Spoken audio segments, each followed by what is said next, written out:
Annyeonghaseyo, berjumpa kembali bersama saya di Ini K-pop dan seperti biasa saya akan membacakan berita-berita dari dunia K-pop maupun K-drama yang sudah terjadi selama sepekan.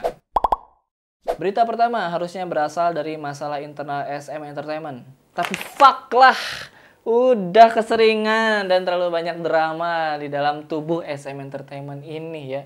Udah melenceng juga kayaknya berita-beritanya, kayak kemarin ada Chris Lee yang ngomong Isuman itu ingin melegalkan ganja. Wah, apa ini urusannya ke dalam saham gitu kan? Nggak tahu gitu ya. Ada juga isu katanya Isuman ini menghambat comeback dari aespa. Wah, udah kemana-mana sih ya. Jadi tolonglah.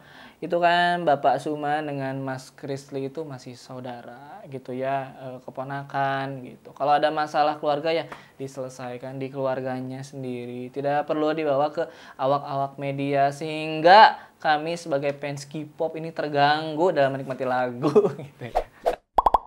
Jadi langsung aja kita ke berita kedua, yang mana ini ada berita yang cukup sedih.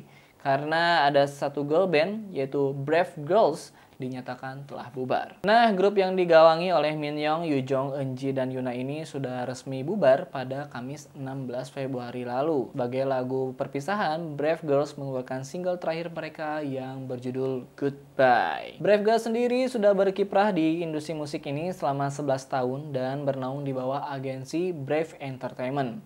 Di akhir kontraknya, Brave Entertainment mengucapkan banyak terima kasih kepada member-member Brave Girls angkatan kedua ini.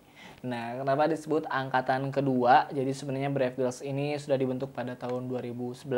Kemudian pada 2016 dikenalkanlah member-member baru, yaitu Minyoung, terus juga Yujong, Eunji, dan juga Yuna. Brave Girls sendiri sebenarnya tidak begitu gemilang karirnya. Mungkin ada yang merasa ini siapa tiba-tiba bubar gitu ya. Tapi sebenarnya si Brave Girls ini sudah lumayan terkenal. Apalagi pada tahun 2021, lagu mereka yang berjudul Rolling kembali dikenal dan meningkatkan popularitas Brave Girls. Nah, terima kasih ya kepada Brave Girls karena lagu-lagu kalian selalu menghiasi cowok-cowok yang sedang wamil.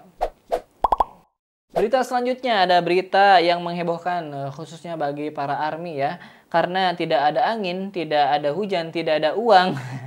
Tiba-tiba Suga BTS umumkan tur yang salah satunya adalah menggelar konser di Indonesia. Ice BSD akan menjadi tempat berlangsungnya konser Suga, di mana konser ini akan digelar selama 3 hari ya, mulai dari tanggal 26, 27, dan 28 Mei. Konser Suga yang ia beri nama Agus di Konser adalah rangkaian solo konsernya Suga yang ia lakukan di beberapa negara. Ada Amerika yang bakal ia singgahi dari mulai April hingga Mei. Dan di bulan Mei juga akan lanjut konsernya di kawasan Asia, mulai dari Bangkok, Singapura, dan juga di Jakarta, Tangerang maksudnya ya, di Indonesia pokoknya ya. Dan tak lupa Korea juga menjadi salah satu tempat konsernya Suga yang akan ia selenggarakan pada bulan Juni. Dan terakhir ada Jepang yang sampai saat ini belum ada detail kapan konsernya akan dilaksanakan di Jepang. Sejauh ini belum ada pembukaan tiket ya untuk konser Suga di Indonesia, cuman untuk yang di Amerika sih katanya kisaran harganya ada di 1-4 jutaan. Semoga pas ke Indonesia harganya bisa lebih turun lagi ya. Banyak ARMY yang agak-agak takut nih ya untuk war tiketnya, tapi kalau 3 hari mungkin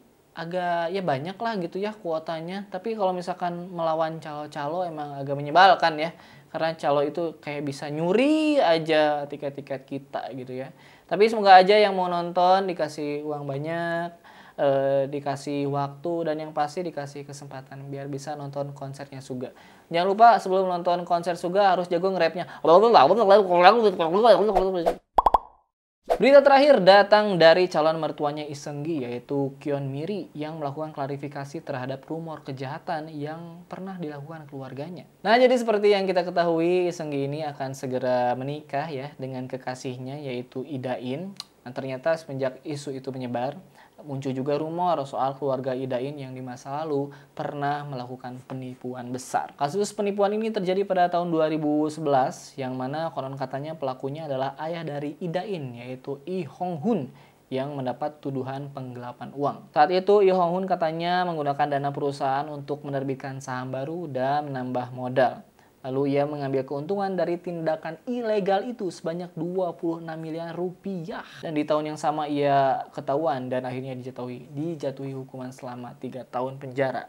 Ini berarti camernya Iseunggi, wah mantan narapidana ya. Nah, kemudian di tahun 2016 Lee Hong-un ini melakukan penggelapan dana perusahaan lagi, tidak jerak. Malahan istrinya yaitu Kyon Miri menjadi pemegang saham terbesar. Jadi dia yang megang saham paling gedenya.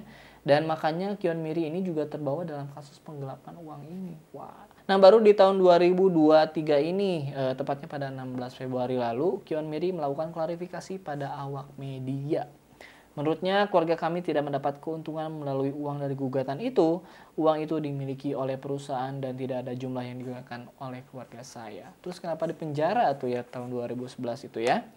Terus Kyon Miri juga mengungkapkan terakhir, saya juga menjadi korban dari insiden itu. Saya berinvestasi dalam jumlah yang signifikan, tapi mereka tidak membayar saya, kecuali saya berpartisipasi dalam acara mereka. Waduh, agak problematik juga ini ya, calon keluarga barunya Isenggi. Maksudnya jadi takut juga gitu kan, Isenggi kemarin ada masalah ya, apalagi soal keuangan di Hook Entertainment ini. Sosok Isenggi yang polos itu kan, aduh, takutnya gitu lah di rotin gitu sama calon keluarga baru. Tapi semoga enggak ya, semoga klarifikasinya benar dan emang bebas lah dari masalah-masalah kayak penggelapan uang dan lain-lain.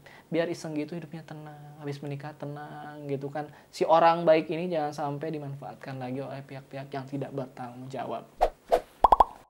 Nah, itu aja berita kita untuk kali ini. Kalau ada yang kurang boleh ditambahin, kalau ada yang salah boleh dibenerin. Kita berjumpa lagi di konten selanjutnya. Terima kasih sudah menyaksikan konten ini. Kamsahamnida. Annyeonghaseyo.